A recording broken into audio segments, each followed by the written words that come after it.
So good morning, good afternoon, good evening, according to where you are. I'm Aurora Bertini, and I'm a PhD student in Liège and Ussel-Louvain in Belgium. And today I will be the moderator for this first webinar of the cycle Buildings Life Carbon Emissions Modeling.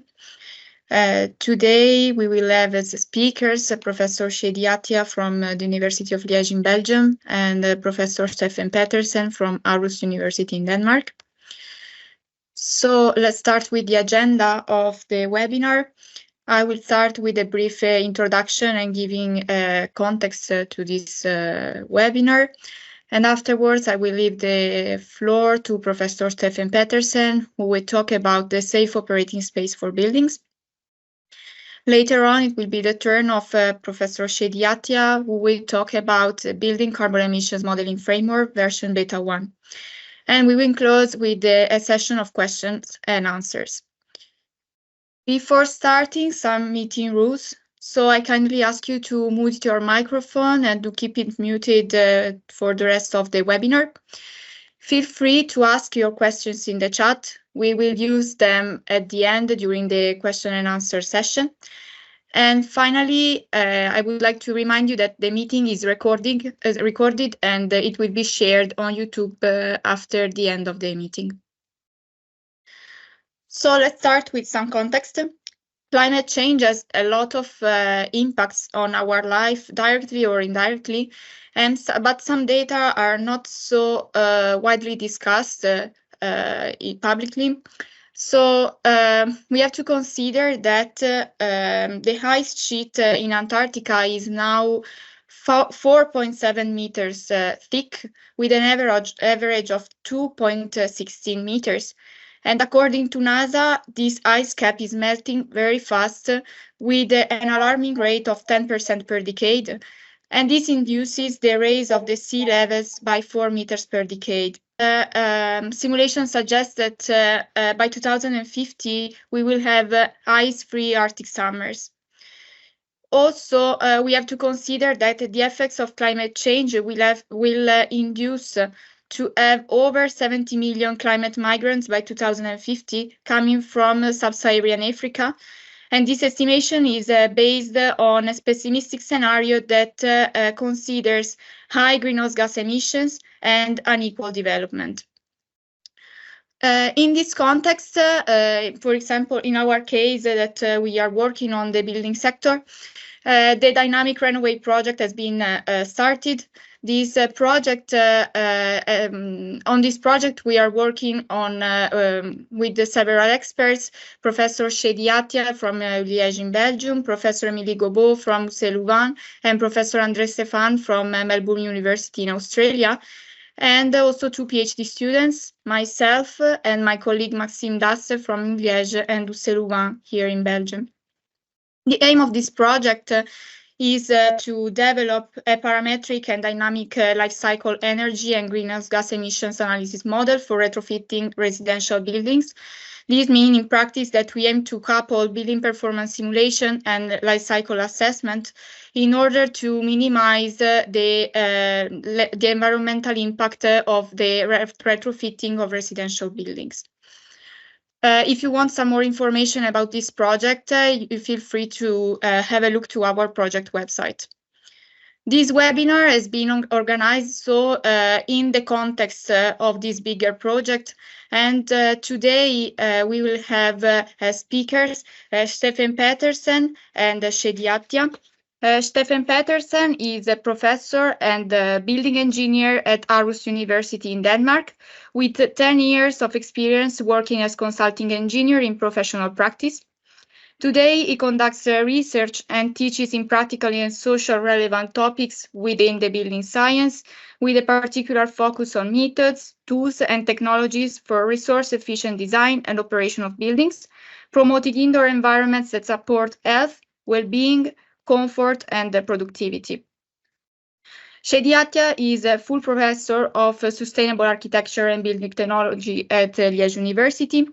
His research interests include the computational modeling, analysis and monitoring of the building performance of domestic and commercial building stock, the development of building analysis models, the delivery of retrofit strategies, and application of greenhouse gas emission reduction policies and decision support for sustainable high-performance building design. So now I will leave the floor to Professor Stefan Petersen, and I would like to ask him to share his screen and this presentation. Thank you very much, Aurora. Thank you very much for that kind introduction. And thank you very much to Shadi for inviting me for this talk. Share screen. And that one, I think, would be appropriate. Let's see. Yes. Here we go. Can you just give me an indication of what, whether you can see my presentation now? Yeah, we can see it. Okay, very good. Thank you very much. So as Aurora also said in the introduction, I've chosen to talk a little bit about the safe operating space for buildings in my presentation here. And the presentation will take offset in a paper that we did some years back. As you can see, it was published in 2017. And it was a short and concise title called The Absolute Environmental Performance of Buildings. It's rare that you can make such short titles nowadays, but it was possible for us because it was the first paper in the world that featured this type of analysis where we would take a life cycle assessment of some buildings and then benchmark them up against what we could call the absolute boundaries for environmental load on the planet. So I will take you a little bit through the analysis that we did here back then, and then use that as a platform to also show some of our more recent work that we have done in a Danish context, which I also believe would have some usefulness in the rest of the world. So what we did in this project was that we took offset in a concept from some of my colleagues at the Technical University of Denmark, Anders Bjørn and Michael Hauschild, who a few years before we did our study presented this paper where they defined a so-called carrying capacity for the planet. And these carrying capacities are, you can say, the maximum sustained environmental intervention a natural system can withstand without experiencing negative changes in structure or functioning that are difficult or impossible to revert. And they managed to set up these carrying capacities for the same impact categories that we use when we calculate life cycle impacts in a life cycle assessment. And that was a breakthrough in the relation to benchmark our calculation up against what we could call absolute carrying capacities for the planet.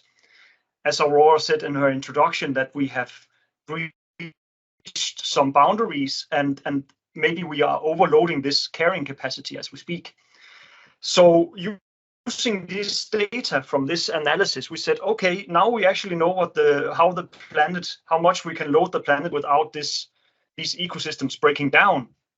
So what is the fair share of this carrying capacity to Earth habitants? And we can have a long political discussion about global North and global South, who should have the rights to use this carrying capacity, also in a historic context and so on. But we chose a purely egalitarian approach in this analysis to say, okay, let's divide it equally out for all inhabitants, human inhabitants of the Earth, that this is the carrying capacity that we as humans can allow to have per person on the system. And that actually gives us a budget, just like we have a budget with our money when we get a salary or budget or something, yeah, that has to do with money. We make budgets. It's kind of the same thing that we now can do for environmental impact. So this is the new currency that we can trade with. And to the right there, you see a table that has all these impact categories that we can calculate in life cycle assessments.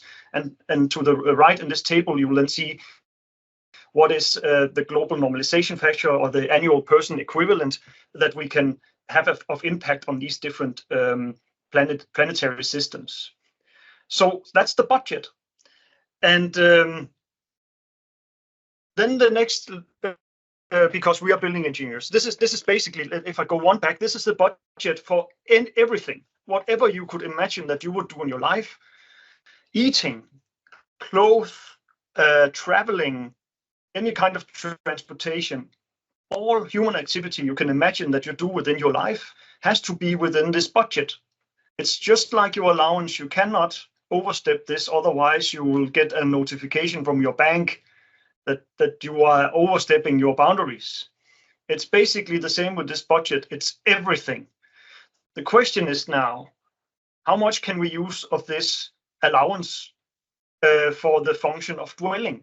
That was our objective in this analysis. We wanted to see, okay, if this is the allowance, how much of this can we use for a dwelling? We as humans need somewhere where we can dwell. We don't care about whether this dwelling here is a new building or it's an existing one, if it's a tent or if it's a castle. It's just a question about how much can we use for dwelling as a function. And to figure that one out is difficult. And this is where we talk about allocation principles. So how do we allocate some part of this budget to a specific thing that we want to do as human beings? And that might differ from individual to individual and from cultures to cultures. But we found some data that we believe is a good indicator of what we humans value. And then we are back to money again, because we do statistics of what we use money for.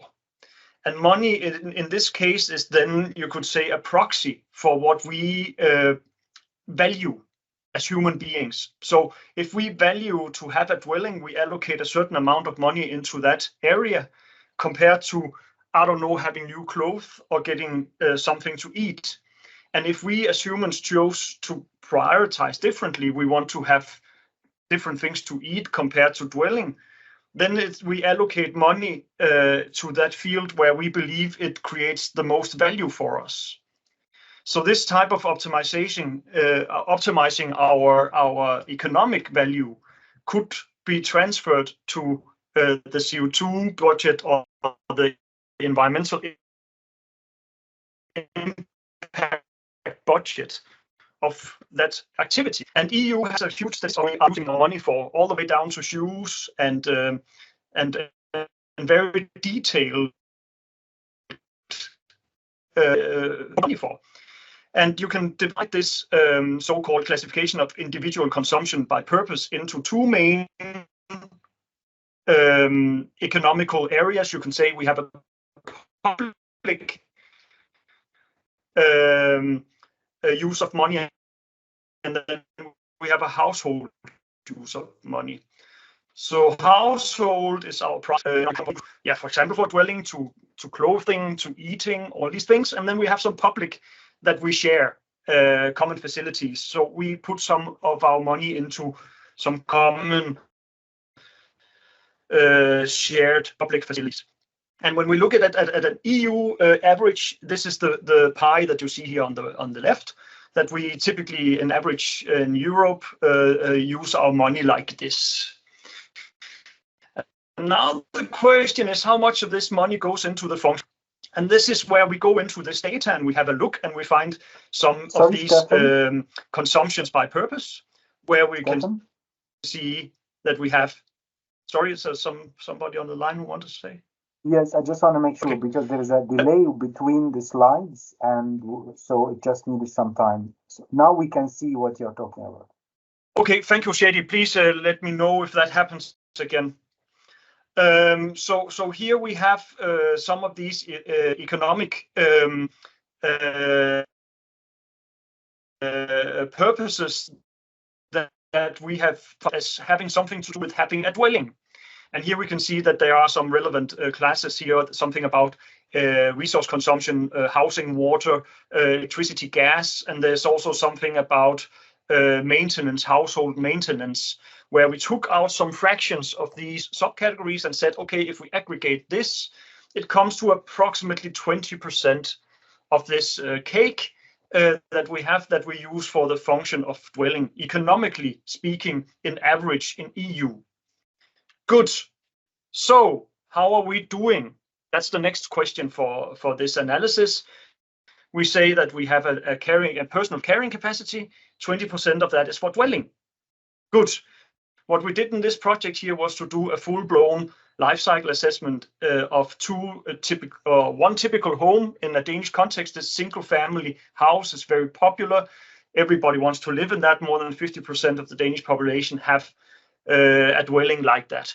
And below you see a so-called upcycle house, where the architects have thought much more about reusing and upcycling materials for the purpose of a new dwelling. I think they managed to have 80% upcycled materials in their design. So we wanted to see if we do a full life cycle assessment of this, how does it come out into these reference life cycle data system categories, which, as you can see, is the same as we have for our carrying capacity, personal carrying capacity. So we had, as you can see there in the middle, through the Gabi tool, we could add, a lot of the LCA phases into this calculation. It's a very, very elaborate life cycle assessment of these two houses, all the way down to nails and screws, basically used for these buildings. So it's really detailed. So how are we doing? If we look at it like this in this thing that I'm trying to do here, you can see there's a drawing of a house, and then we have this earth carrying capacity. It's personal. We multiply it by 100, and then I want to put it up on this radar that you can see here on the right, where we have all these impact categories around in the circle, and we want to stay within this radar diagram. We shouldn't overstep 100, because then we have overstepped the budget that we have for each category. So what happens if we put in this standard house into this diagram? Well, we have some categories that are within the boundaries, but we can also see, for example, these CC categories down in the right corner, CC temperature, CC radiation. Especially CC radiation is very important. That oversteps the personal budget here by 1,500%. So if you as a person in Denmark choose to live in a house like that, you have overspent your global budget by 1,500% in just that category. So I'm sorry to say, as a Dane, that we are grossly overstepping our, you can say, budget, and that's not fair in many ways. And you can also see that some of these other categories that is grossly overstepped by this type of living. So the question is, what happens if we put in this upcycle house? You can see it became slightly better. I'll go a little bit back and forth. So it became slightly better in the upcycle house. You can see in the climate change radiation, it dropped from 1,500 to 1,100. So it's still way above the personal budget. It was 400%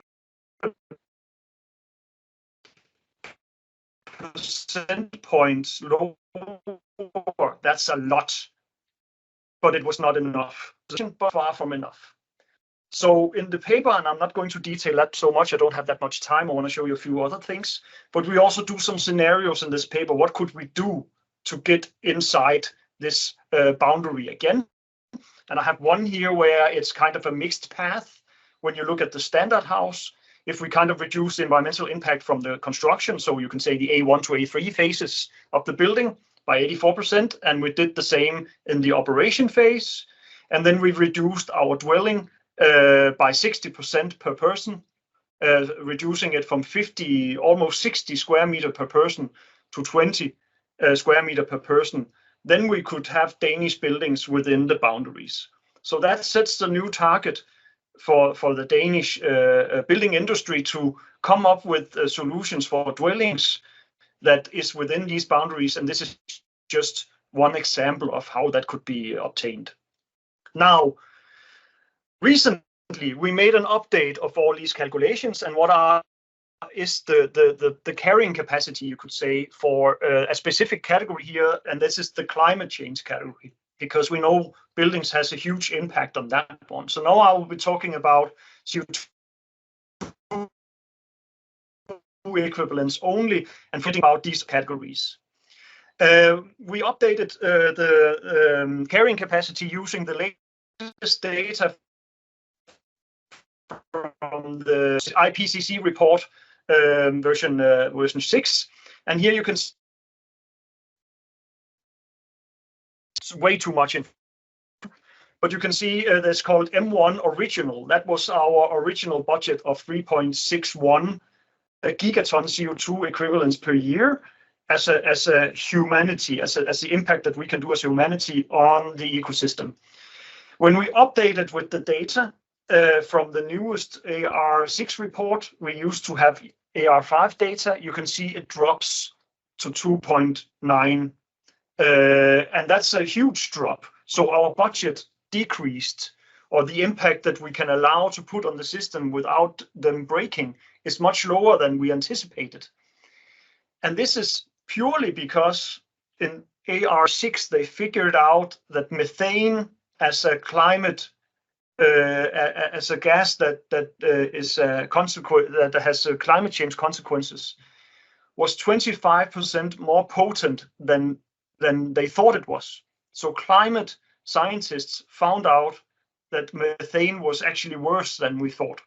And that took away some of the budget that we had simply because science got new data. So it's actually much lower than we thought initially. And then we started to look into the different climate gases and how they distributed, and you can see there's some detail that went even lower. And then we said, okay, all this data impact that we are using in our GWP values, it's all based on the 50% fraction in the data of how large the impact is. It's a 50%, you can say, 50% chance that the value is on that level, but it has a distribution. So we also had a calculation where we said, let's look at all these climate gases and say the 95% impact in the 90% confidence interval of its impact. How much would that take away compared to the middle of the road impact? And that took a little of it, as you can see. And if we go even further up and say 99.7% confidence, then it took something more away. So that's method one type of method that we could look at to quantify this climate CO2 equivalent data. But you can also see below there's a method 2 that I haven't circled in. And here the numbers are larger. They are higher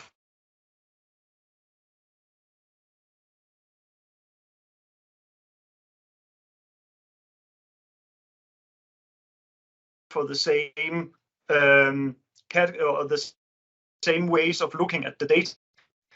But this is of having this, something to choose here. So what is it that we want to do? I mean, one of the methods show a higher number than the other one. And what is the right one? It's really, really difficult to know, and it changes all the time. Science has moving targets. So we need to stay alert, we need to research more, and we need to update these calculations as we get wiser. In Denmark, we have chosen to go with the low numbers because to be more on the safe side, you could say.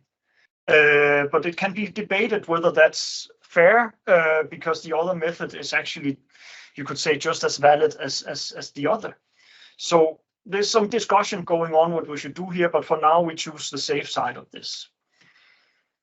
Then the question is, how much budget do we have per person? This will change with time as population grows or as population declines. And that depends on which population scenario you look at when you look at the UN trajectory that you see here on the right hand side.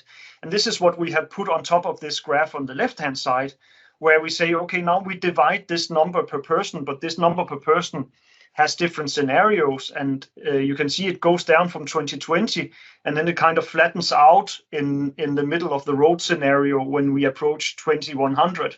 But depending on the growth scenarios, it can decrease and it can increase per person. So that's something we also have to update all the time or think about now. We are designing for the future. Is it then the number for 2050 we should use, or 2060 we should use, and not the one for 2020? So, what is it? We have a lot of political decisions to make, which scenarios, at what confidence interval, and what is the number of people that we divide by. The problem is that all this talk that I'm giving here is kind of futile, given the fact that, as Aurora also said in her introduction, boundaries are overstepped and damages are happening as we speak. And this graph here is also from the IPCC report, where we have put up a red line, and this one, the dotted red line, that is called the planetary boundary, because that's the safe operating space of humans. If we should go back to pre-industrial times where it's zero, this overstepping of the temperature. But it's actually, you can say, on the safe side, if we could stay below 1 degree. If we go above 1 degree, then we start to get an increased risk of these fatalities that we heard about. And that's boundary has been overstepped. So talking about reducing impact to a level where the boundaries are not overstepped is kind of like a weird discussion, because it is overstepped. So we need to get into some regeneration scenarios where we start to bend this curve and get down back to the 1 degree planetary boundary. And this is where the IPCC has made these trajectories, as you can see, where the blue ones are kind of bending off and pointing down again towards this 1 degree boundary. So what does this translate to in terms of CO2? And this is what you see here on the left-hand side. So there are some different scenarios. The blue scenarios where you can see it started to bend off. It's also because these are scenarios that are reducing the CO2 equivalent emissions drastically, and it's actually going into negative in a short time, you could say. And this is why the curve can bend again, because you go negative.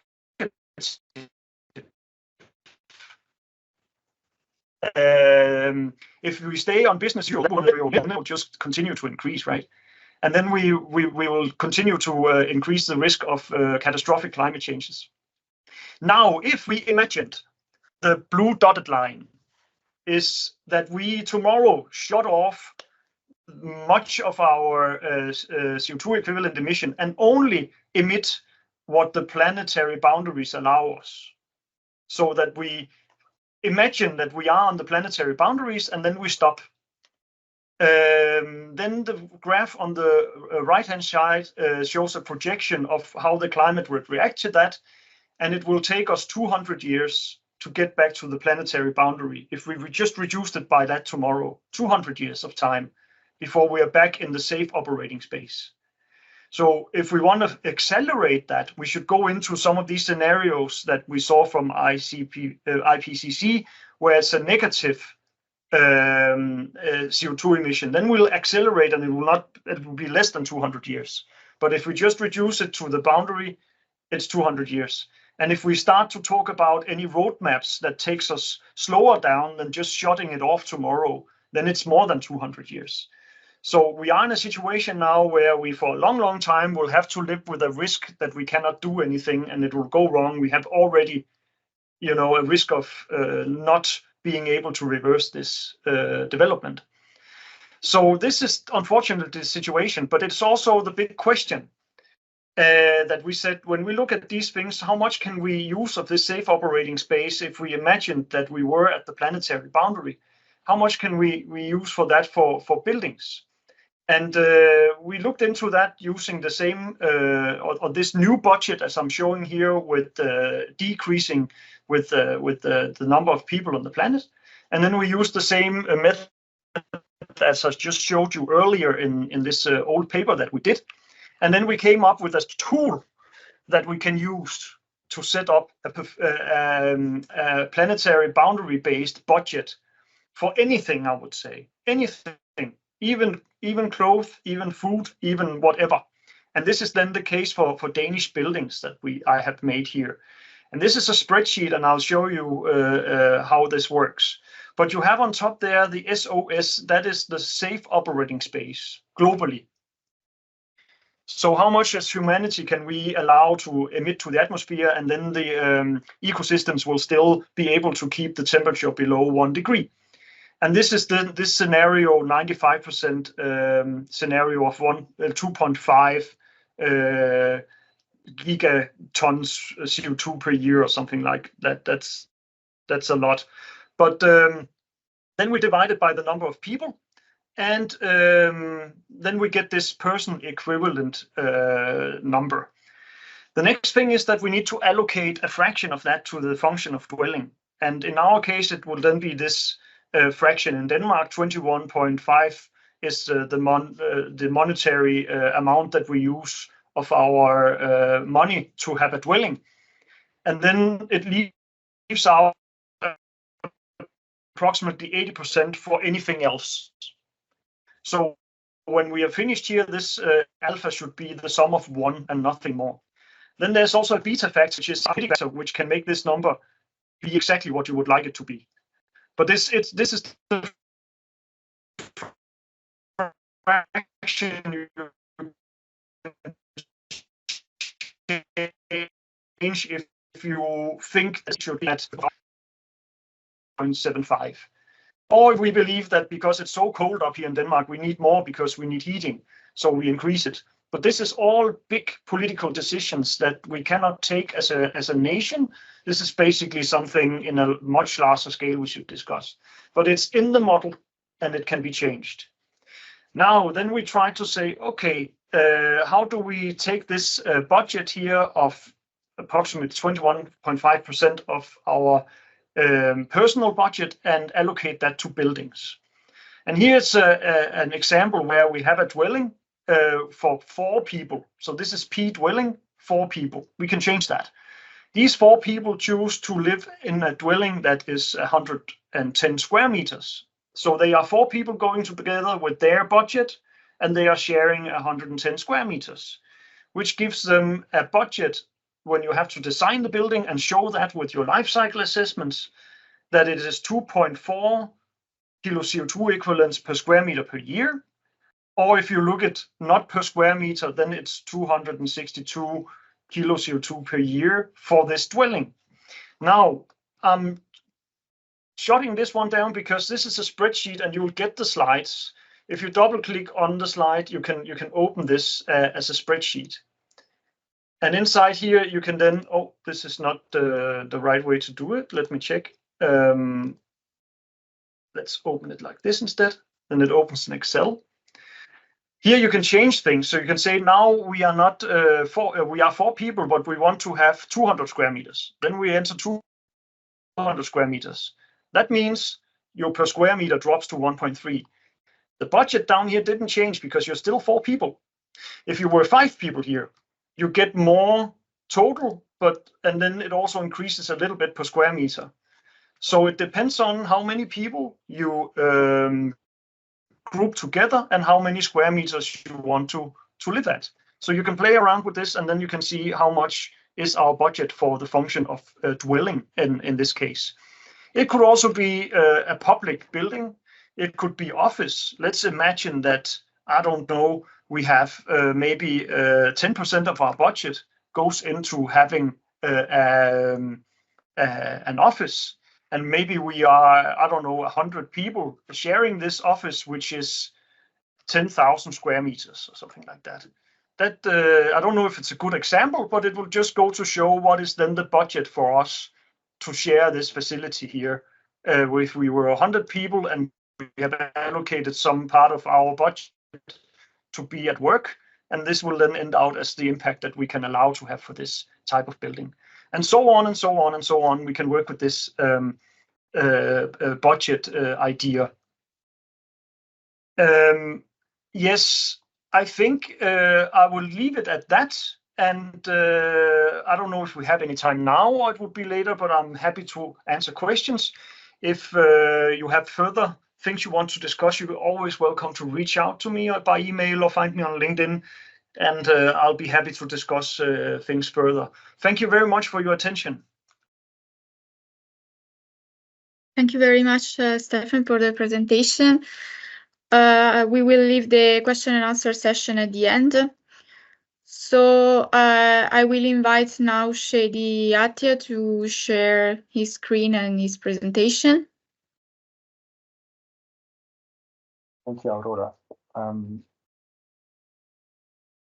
So bear with me. I am uploading the presentation. Here you go.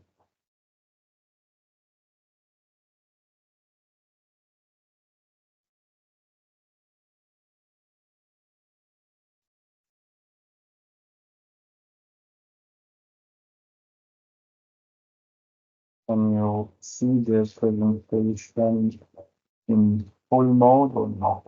Don't. It's Can you not see in it full in full mode mode? yet. Not I yet. see the screen. Is it now okay? I can see the screen. Yeah, Okay. but it's not in full mode. No. Oh. That's interesting. Let's try again.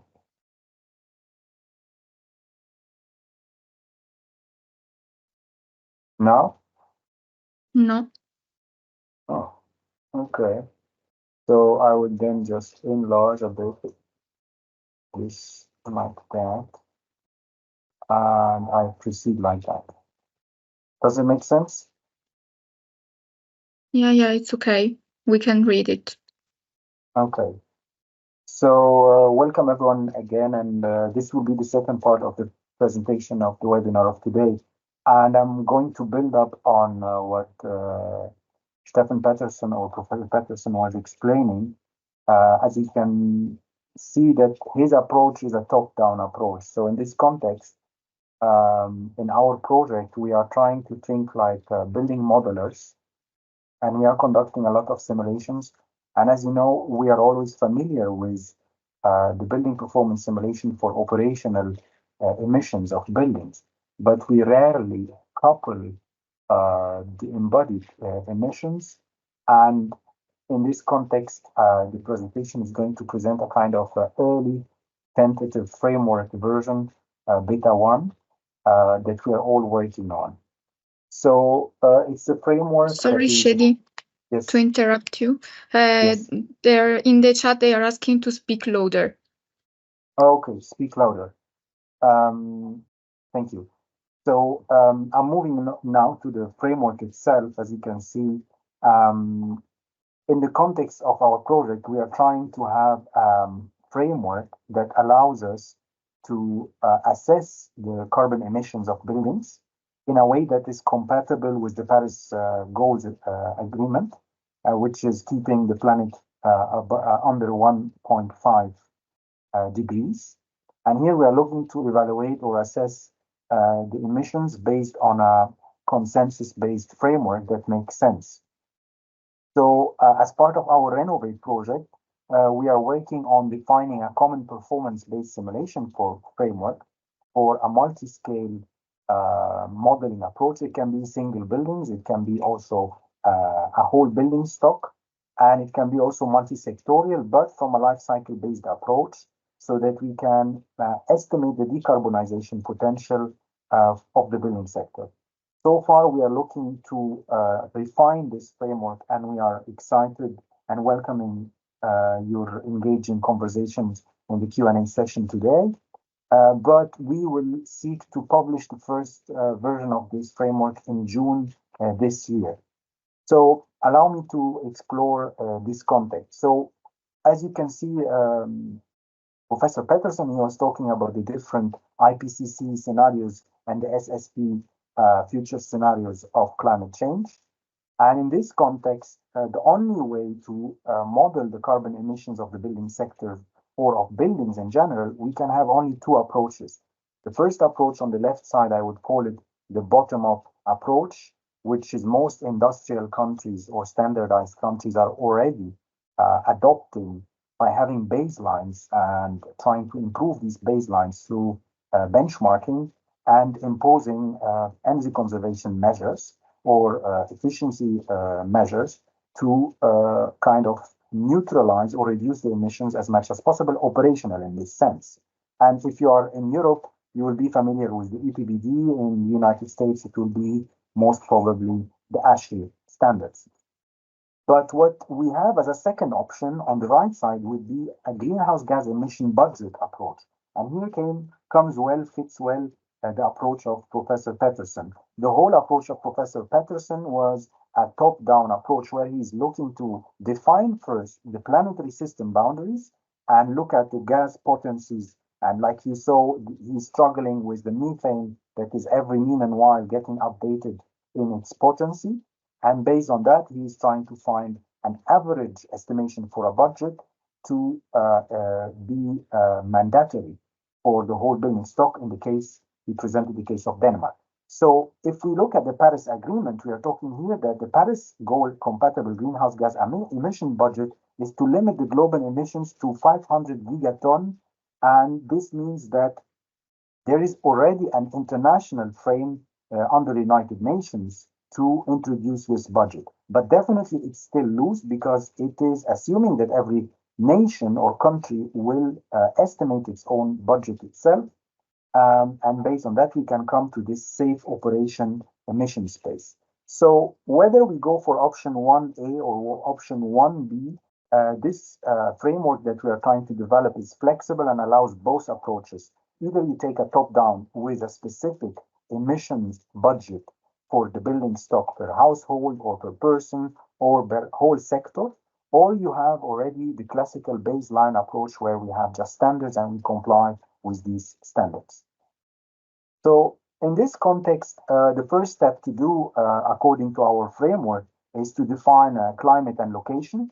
So after selecting in the previous step which approach of modeling you are going to adopt to model the emissions of the buildings, whether top-down or bottom-up, you will move to the following step, which will lead to select weather data. And in this sense, our framework was designed to be internationally used. It can be allowing for comparative studies worldwide. And we opted to allow for options to include urban heat island effect, for example, or exclude them depending on the cases and the cities selected. And as you can see, we already defined megacities worldwide that cover different climatic contexts. So as you can see, we opted to the ASHRAE classification of the ASHRAE Handbook Chapter 14 because we consider ASHRAE the most accurate universal climate classification and categorization method. It's much, much better than the Copenhagen and other approaches of classification. It's more accurate. And based on that, we selected the cities in a representative way so that we can do a cross-comparative study for mega cities worldwide. So this is the first approach to work on and define the weather files for a study. The second step would be requiring building characterization. And the building characterization could be done on different scales, on the building scale itself by defining the geometry or the occupancy, or done on the whole building stock level. It can go with a shoebox or a symbolic representative abstract shoebox approach. For example, if you are familiar with the ASHRAE Best Test 620, or having your own residential building, for example, if you are going to apply the framework to a specific function like dwellings, or you can have a real case study where you are going to embed all your calculations in the simulation for a building or for a full sector or stock of your building sector. Here you can refer to your own national or regional benchmarks or observatories. For example, in Ireland, there is the Irish Building Stock Observatory, and there they have a very finely developed way to represent buildings. The same with ASHRAE and the DOE, the Department of Energy USA. And in Europe, we have the Tabula and the Episcope, which are EU-funded projects that allow you to represent the building stocks. But these are just examples. For sure, you can start looking at any existing benchmarking work for your country. If not, you can just start with a simple shoebox single zone approach and start to test different alternative scenarios, depending also on the function, office, restaurant, schools, office building, residential, and so on. For sure, in this step, you will need to define your structure and the finishes, because this will influence a lot the embodied carbon emissions. So there will be an indication of the type of structure and the finishes. Is it a lightweight construction, heavyweight, medium weight? What is the composition of the walls? What are the floors and so on, and the facade and the roof finishing? Because all that will influence the total carbon emissions for the embodied carbon. Once this is done, and it can be done according to international standards or local benchmarking, you can move then to the second step, which will be working on the life cycle assessment. And here it will require in this framework to select a database where on a 50 years calculation, the same approach that was presented by Professor Peterson, you will start to think whether you have a new construction and you will calculate the emissions, embodied emissions for a building, or you will have an existing building and you will introduce a one-time renovation or a stage renovation. Let's say, on average, we say that the ownership changes every 20 years. So are you going to do a two-stage every 10 years? You make a major renovation, or you will do one-shot renovation.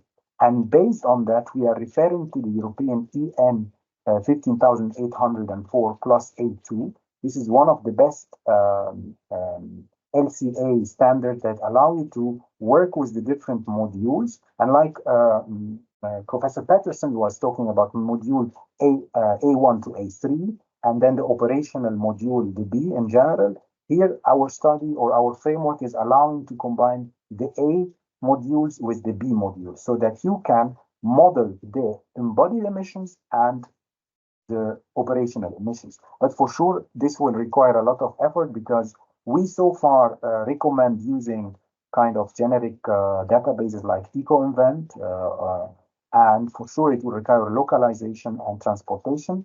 Also, based on our experience in our framework, we are trying to avoid complete EPDs so that we have more access to more relevant and specific data with audits that are more frequently done.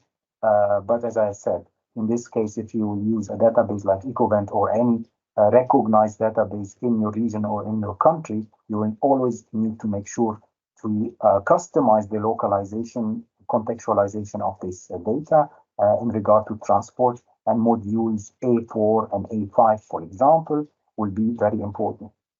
Now, once is that done and you have an LCA database, then you can move to the building characterization. And again, we are here trying to do a framework or develop a framework that allows for comparative studies. So we strongly recommend the ASHI standard 189.1 standard for the design of high performance green buildings, because this is one of the few standards on the world that allows you to define the performance requirement for high performance buildings for the whole climatic regions of the world. If you are using, for example, the passive house standard, it's unfortunately limited for specific climatic regions. If you do use national standards, they will be only limited to the geography of your own country.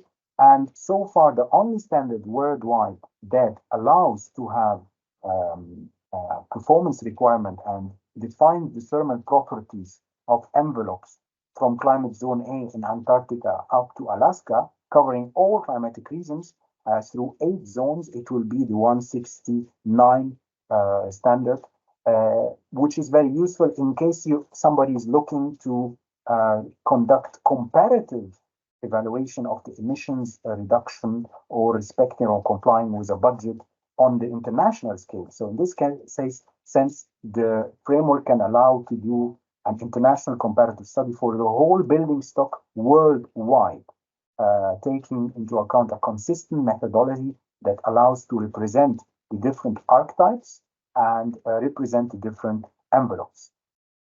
This allows us to move to the following energy efficiency measures. And in our framework, we have actually 3 representations of building envelopes. The first is poor envelope, the second is the low energy envelope, and the third is high performance envelope or passive house standard equivalent envelopes. And here we are looking at categories like EFG and the EPC or the energy performance certification, C and D average, and AB. And based on that, the framework can be used not only for new construction, but more importantly, for existing building, assuming, let's say, that you have a poor envelope characteristic, and then you will improve it whether on a low energy level or on an ultra low energy level. So this is again in reference to the standard 186.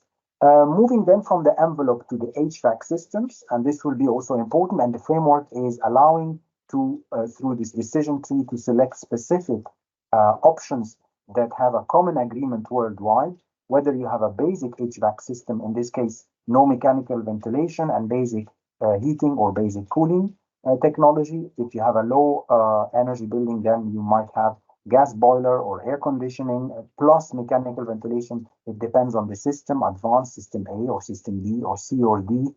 If you are using the European taxonomy of mechanical ventilation systems, and for sure, if you go for ultra or high performance buildings, nearly zero or net zero carbon building, then we are looking here for heat pumps with mechanical ventilation, integration of photovoltaic systems, solar thermal collectors, or coupling the buildings with district heating or cooling or geothermal grid in general. So these are the different options for the HVAC system.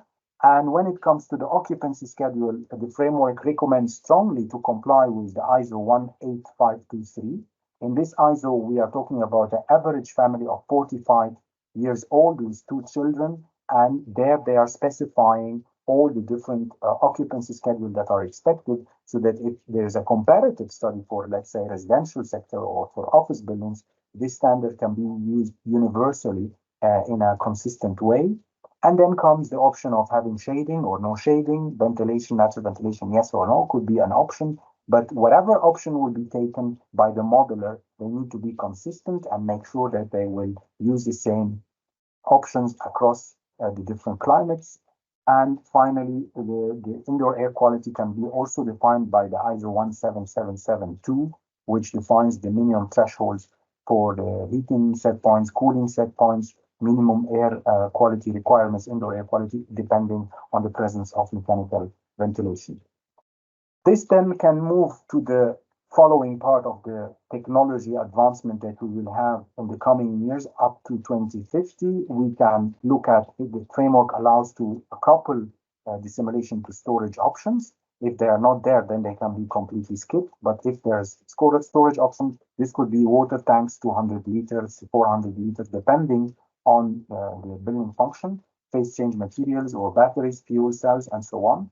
And definitely the standard recommends to use the national energy mix scenarios and carbon factors for the countries that the simulation will take place in accordance with the ISO 52000 /-3.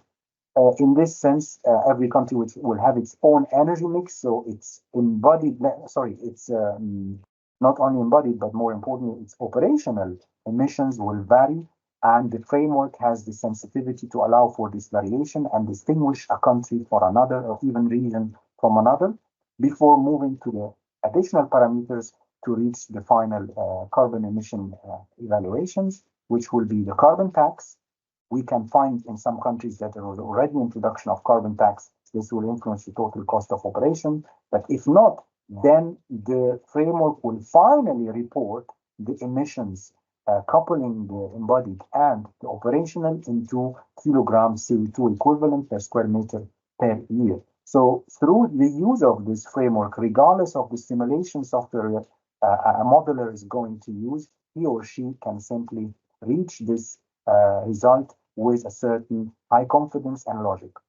And then the final results can be reported depending on the major functional units that are used, kilowatts square meter for the operational energy, and greenhouse gas emissions in kilogram CO2 equivalent, like I mentioned earlier, either per square meter or per occupant. But in this sense, by adding the emissions of the embodied materials or of the materials and the emissions of operation of the building. And finally, because this will be a universal metric of euros or dollars or whatever currency square meter. So by that, you can, as a modeler, estimate the annual site energy use per floor area, annual primary energy use per floor area, and for sure, the most important part, which will be the annual CO2 emission per floor area. Now, depending on the option you will take, the option of top-down or bottom-up, it will not change a big thing. At the end, you will need to represent your building stock, you will need to model your building, and you need to bring up the value of emissions for the embodied part and for the operational part. And based on that, you can move to a wider and better understanding whether you are reaching the goals and the expectation if you are following carbon or budget-based approach, or if you are following a standard or code-based compliance requirement, depending on the national or regional law requirement. So as you can see on the right side here, this is the framework in the decision tree of the framework that will take you depending on the option that will be made. And every time you will see, we thought about always introducing and referring to international ISO standards so that we use universal methods to estimate and represent people in the buildings, the building themselves, the technologies in the buildings, and then make it a comparative way for estimation. For sure, we have some future working on the performance evaluation. How can we identify the life cycle assessment database? Like I mentioned earlier, I strongly recommend EcoInvent, but maybe you have your own potential inventory, you have in your country a better database, then this will be great. And also on a national level, every country worldwide, according to the United Nations, they must set their acceptable carbon targets under possible foreseeable decarbonization pathways. So the framework and the calculation can be done under this umbrella or in coordination with these targets. And then based only on that, we can move to step number C by having kind of threshold of targets, and then we can have penalties if there's violation or certain severity of exceedance regarding the emissions that are expected. And finally, we can calculate the emissions in a consistent way. So that's it from my side. Just wanted to share the insights about this, and I will think we can directly go to the Q&A session. Thank you. Thank you very much for the presentation. So yes, now we move to the question and answer session. There is a first question for Professor Petersen. It is asked, do you have any models for public buildings in operations? What would be the different building system budget? I'm interested in showing percentage of safe operating budget for electricity consumption for a town hall, for example, knowing approximately the CO2 equivalent emission for electricity consumption per year. Does that make sense? Yes. Yeah. I think I get it. And this is a typical engineer's question. And from what I'm trying to present here, it's a budget for a function. So I would like the question asker to differently about what is a budget. Now, a town hall was mentioned. First of all, we need to allocate some part of our budget, my personal budget, your personal budget, to the function of a town hall in our town. How much is that? And that gives this town hall a budget for CO2 equivalent emissions.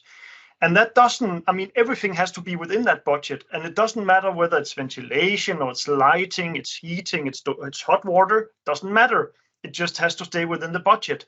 How much you want to allocate for a specific purpose, like ventilation, it's up to you as long as you stay within the budget. So it's difficult to say what should the budget be for lighting or for ventilation or stuff like that. I don't know actually, but I want to think about it in a different way. This is the budget. Make it happen within this budget.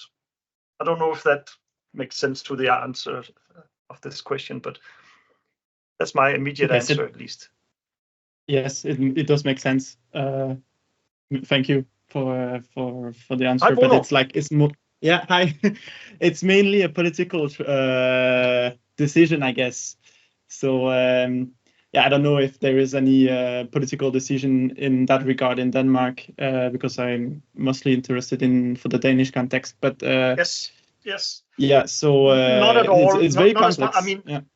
It is, and we are far from the political level in all this. Talk about budgeting, like I'm proposing here. It's still everything is per square meter. It's more like what Professor Attia said, that we set a target per square meter and then we squeeze it a little bit, but we are nowhere in respecting the planetary boundaries if we relativize our numbers per square meter, because then we can build as many square meters as we want. Then at least there needs to be a cap on that. So my approach here is far from what the political agenda is at the moment, but I'm trying to push it in Denmark, but that's really difficult.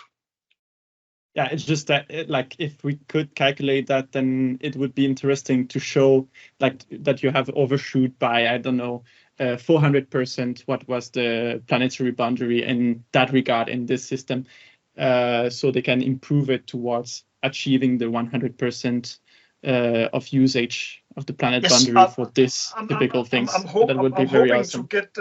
I'm making an offer for the Danish government at the moment. It's in competition.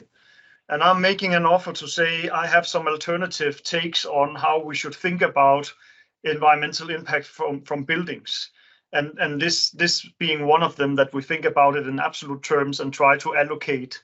But we can do that as a nation, but we also need to do that on a more multinational scale if this has to have any meaning at all, and that's where it gets really tricky with wars and stuff like that going on, right? Yeah. Well, thank you, and keep me updated with your your lobbying at the Danish government. Thank you. Thank you very much, Bruno. Thanks. Thank you. As we are already talking about Petersen's presentation, there is another question. In slide 7 on environmental allocation based on EU domestic product, how was the 27% threshold defined? Can you share the slide, please? Yes, I can. Maybe it's easier to discuss then. Here we go. Let me see if I can get something meaningful up. Slide number 7 it was? Yes. That one. And what was the question again? Sorry. How was the 27% threshold defined? The 19.7. 19.7. Well, this is the we look into the economic expenditure on these specific areas. So if we find this classification component 04, it's called housing, water, electricity, gas, and other fuels, and it counts for 24.1% of our money. And then we said you can go even deeper into that, and from that we've identified that 80.1% of what is in this category is something that we will say that is for operating a building. This is for building operation. So if you take 80.1% out of the 24, and then you add 6.2% of the 5.6 below in the other category, this sums up to 19.7. Or 19.7. So this is just math where we identify certain areas that has something directly to do with building operation. Yeah. Okay, thank you. There is a question for Professor Shediatia. Would you please explain how to use the generic databases while the product passage is not clear? to calculate CO2 equivalent for a product system using generic database, I guess, it is essential to have information related to A0 or A stage. These information are usually private to production companies, which can be announced as EPDs. Next, regarding the embodied CO2 equivalent, there is a lack of information for HVAC system. What about that?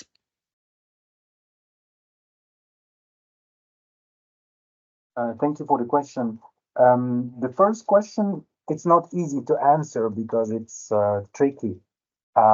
First of all, it took us a lot of time to decide to avoid EPDs because unfortunately they are developed by the industry itself, and there's a kind of huge variation between the reported EPDs and bias.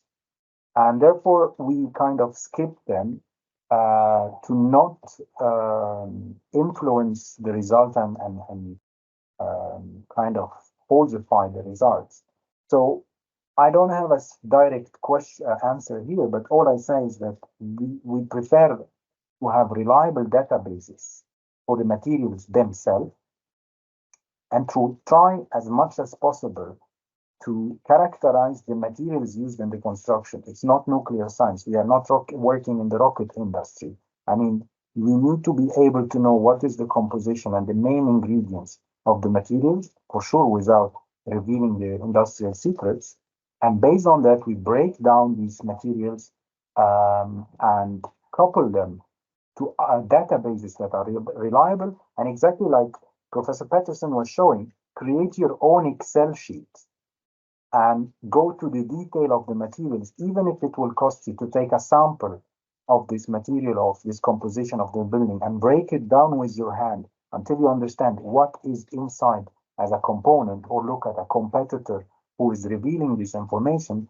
I prefer that we do that because life cycle assessment is one of the highest uncertain fields in the world. You can get whatever results without any reliability, with very little confidence. So the only way to break it is to go to the source, which are databases that are local or regional or reliable, and then do your own characterization of the material composition itself and try to couple the quantities of your material. You need to calculate it in volumes, in square meter, and in cubic meter. So the functional unit need to be always 3 different functional units, and then you multiply it by the emissions reported from a database. But I do not recommend using generic data, generic LCA or generic data. I don't recommend also using EPDs at all if we are serious with not being surprised, because already the whole process is having a high uncertainty and the confidence level is low.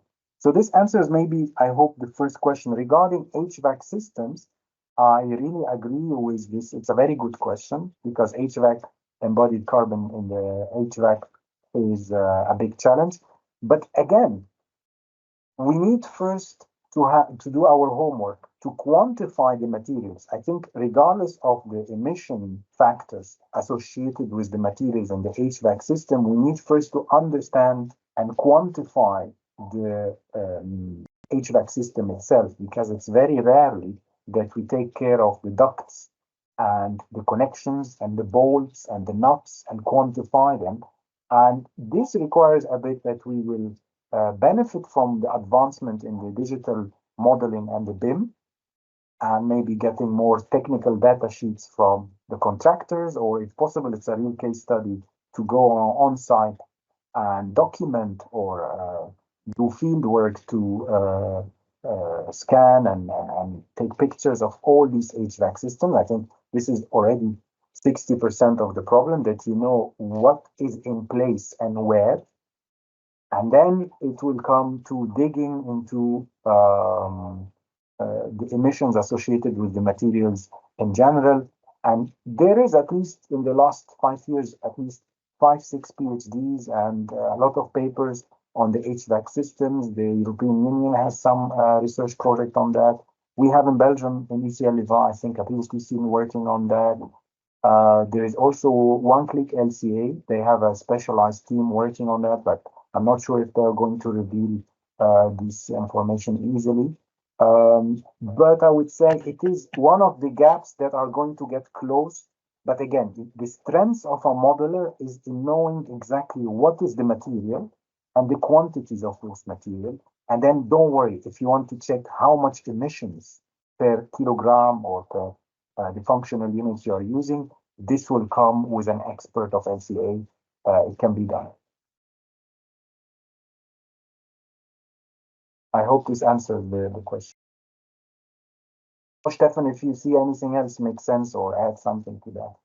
Well, no, I think it made completely sense what you said there, and I agree with the HVAC thing. It's definitely a challenge. We in Denmark we include them in our LCA calculation. It's mandatory to do for every building above 1,000 square meters, but it's always generic numbers. So with a number that is pretty high, and then they say you can use a lower number if you can document it, but nobody can.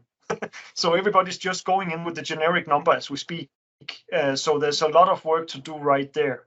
I agree on that. So thank you. There's also somebody marking with their hand. Yes. I don't know. Yes, I see a raised hand. So if you want to unmute. Thank you so much for the both, Professor. And I have a couple of questions from the Professor Shadi. You're using for the calculation of the LCA, you have explained the two methods, one of them from the material that you explained it according to the Excel sheet and going deep in the material you can find it. But for operational carbon, you calculate it based on the energy consumption of the building, you get it from the simulation. But in this way, you're using the two main of the factors. One of them is a primary energy factor to convert the energy consumption inside the building to primary energy factor, and another is a carbon emission factor. But the main problem for these two numbers is you're using just the constant number for the both, but when you want to do in the calculation for the mid-future and futures, I think these numbers maybe change. So how can do it this projection for these two numbers? And that's the main question. And another question for the database you're using, which database, for example, you're using for the, especially with focus on the buildings part. And during this way, you're using the specific software or not? Thank you so much. Thank you for the question. Regarding the primary energy factors and the carbon emission factors, we are again trying not to invent anything new, and we are referring to ISO 52001 or 52000. Sorry, the 52,000 standard ISO, and there you will have different primary energy factors and emission factors, and then at least in the Belgian context, we are consulting with the federal government to have projections until 2050 on the Belgian energy mix. Okay. And already this approach is followed by One-Click LCA. If you go in One-Click LCA, they have per country, depending on the country's published or not published future plans, they couple their estimation based on that. And I would say, as a scientist, we can, or modelers, we can do the same. You will have to go in the country and estimate the energy mix. I give you an example. I mean, after the war in Ukraine, now it wouldn't be surprised that many countries in Europe will go for a nuclear option. This means that the emission and the energy mix will be less. Belgium, for example, was going to phase out completely nuclear energy by 2025. Now we are going to reinvest in them, and there's a high uncertainty to 2035. So it's a bit political, but I would say referring to the federal statistical offices or on the regional European level to have an estimation of what will be the energy mix in 10 years and then what will be the energy mix in 2050. And our model is actually, our framework is strongly recommending to shorten the calculation duration. So we are seeking to not exceed 2050 because we are today assuming we are in 2025, I think it makes sense we can predict for the next 25 years. After that, it will be too far. So this is regarding the mixes and how it goes. But for sure, this brings us, Milad, to a very good question that we are not mentioning so far in the model, that we will need to conduct an uncertainty analysis and a sensitivity analysis. So far, we still did not couple this in the module.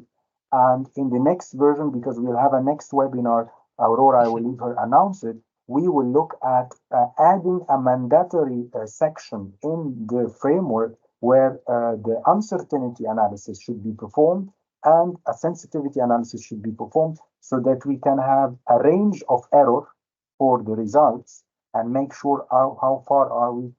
If you see, Professor Peterson was talking about the range of 95% confidence interval, and then he made it 95, and then he made it 99, or I remember 97. So these kind of things.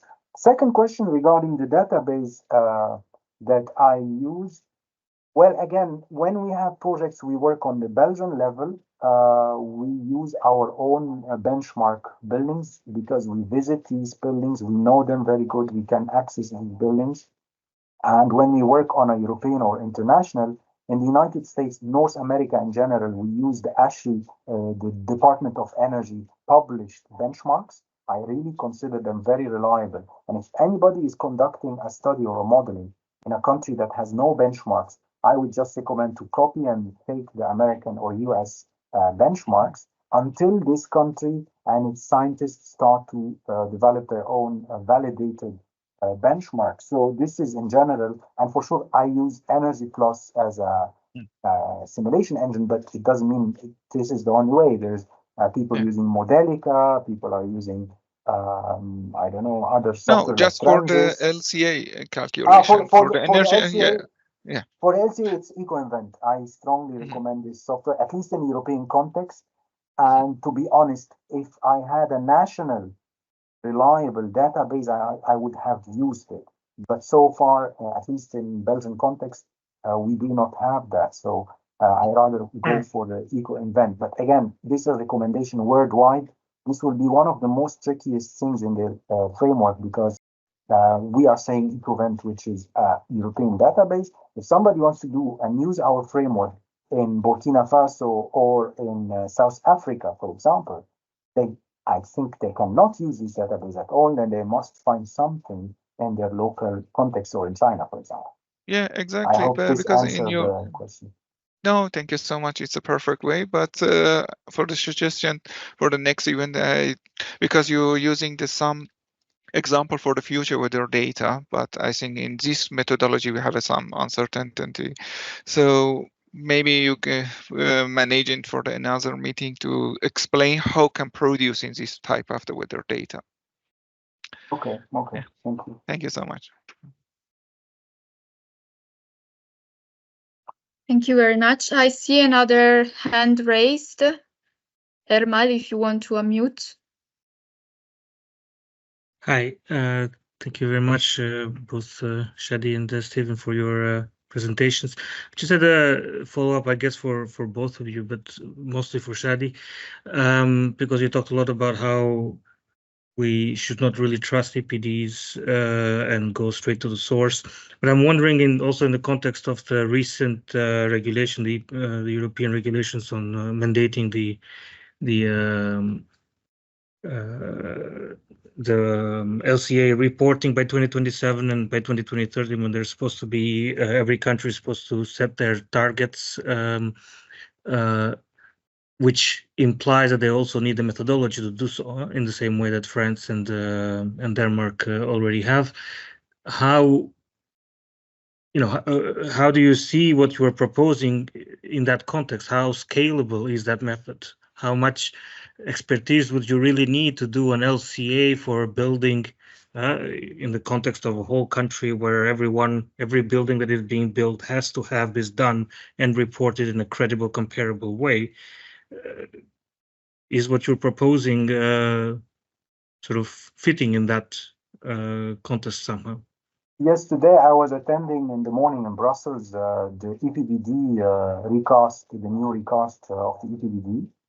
And they are, for sure, they changed completely the paradigm of the EPBD, which was energy performance for building directive. Now it will be environmental performance for building directive, meaning that they are finally focusing on carbon emissions or greenhouse gas emissions. So the European Union is going to work it out, but with the same, in my opinion, weaknesses that we had in the EPBD, allowing for every member state to have a different approach using, for example, on the operational level, static simulations or quasi-static or quasi-dynamic or dynamic.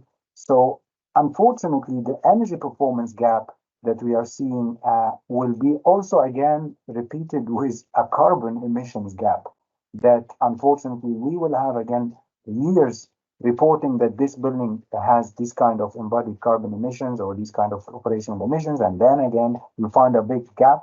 And I would say, as a modeler and a scientist, I'm curious to see what will be the play in the EU. Are they going to level up and catch up with scientific, more rigorous approaches, or we will stay stuck under the political limits? Because at the end, these are member states. Every member state has to make its own choices.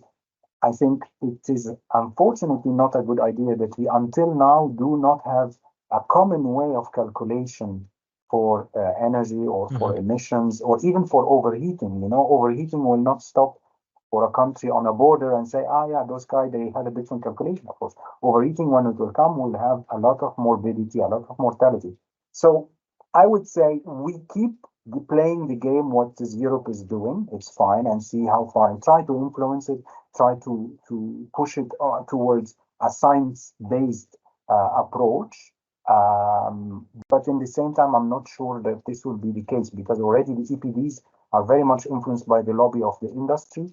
And when you go into details and you see for cement, same type of cement, CM50, for example, or 45, you find 200 different EPDs, and the difference between them can vary up to 1,000 times in scale. You would say, no way, I cannot, as a scientist, follow this approach. So I would say we sometimes miss the low-hanging fruit. We are so obsessed with the innovation and the new things, and we forgot the basic thing. Today, if we recruit some big companies or we do recruit some researchers to tell us in every country what are the top list of 20 materials that are found in 80% of buildings based on their quantity, and we use the Pareto method to define them, characterize them, already will be in a very good shape, because we don't need to do a very detailed, specific calculation of the materials and the emission. I would say, I don't know, name any country, Germany, what are the 20 top materials in quantities are used in the construction for new construction, and based on that, we do a characterization and we take it and we do a thorough emissions calculation using solid local or national databases. And based on that, we can proceed having minimum databases that are science-based and with a consensus.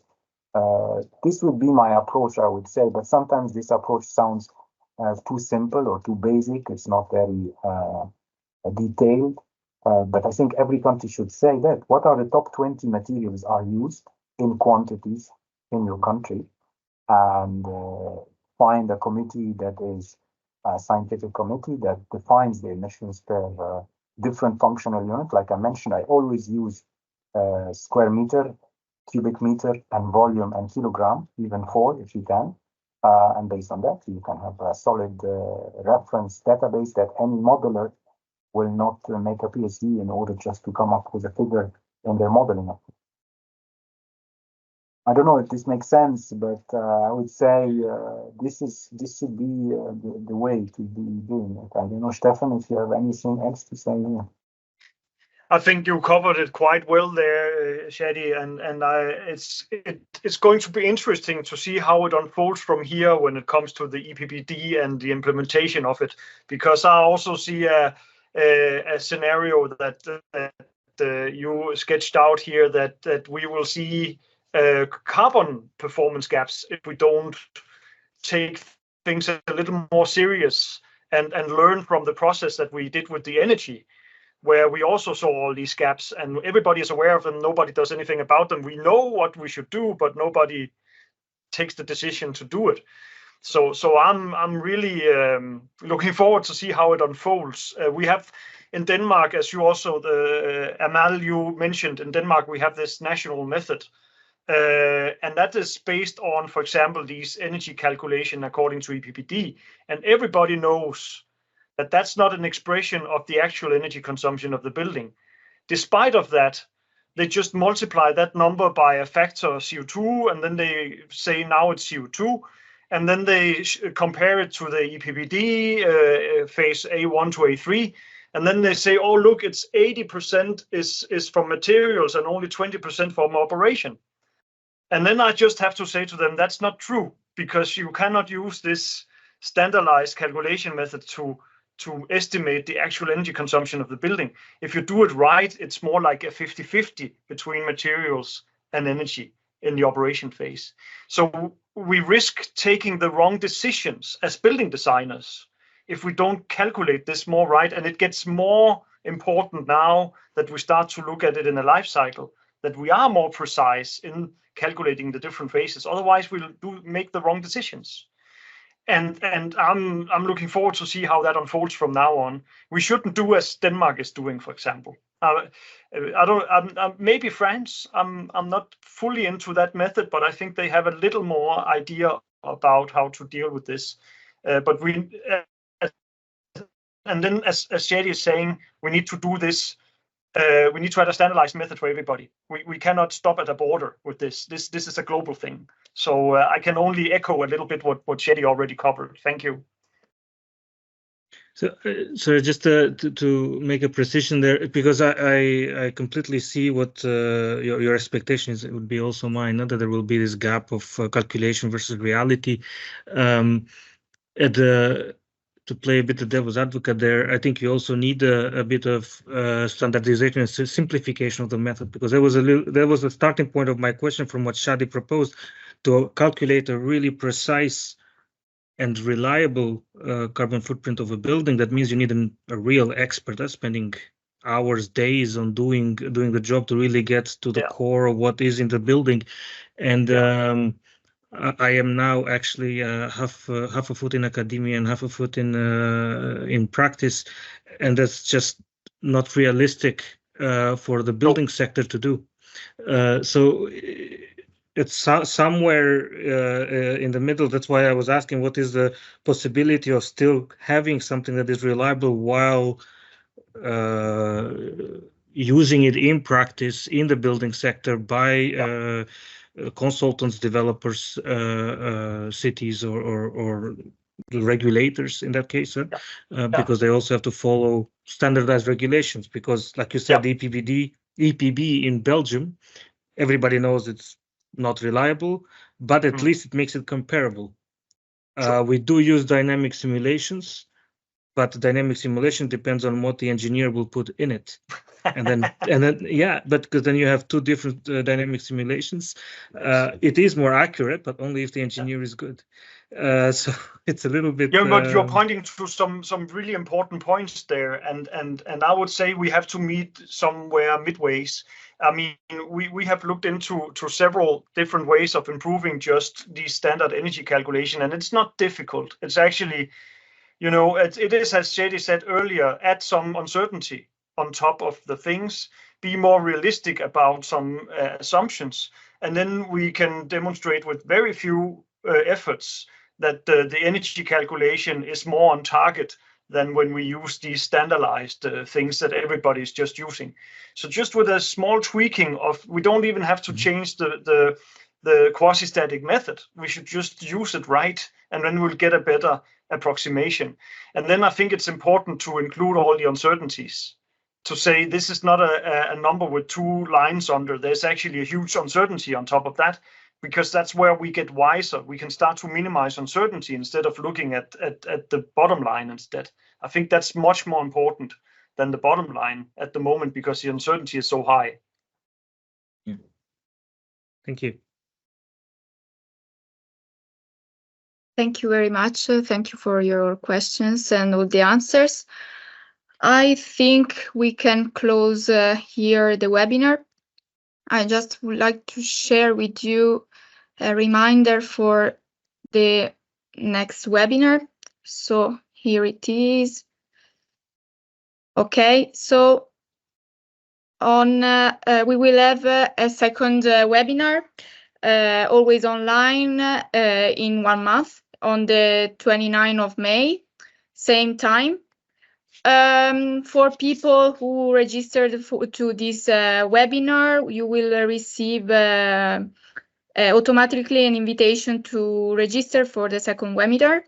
So you are always welcome to come, and we will be happy to see you. So I think that for today it's all. So we will be happy to see you in 1 month to our second webinar. Thank you very much.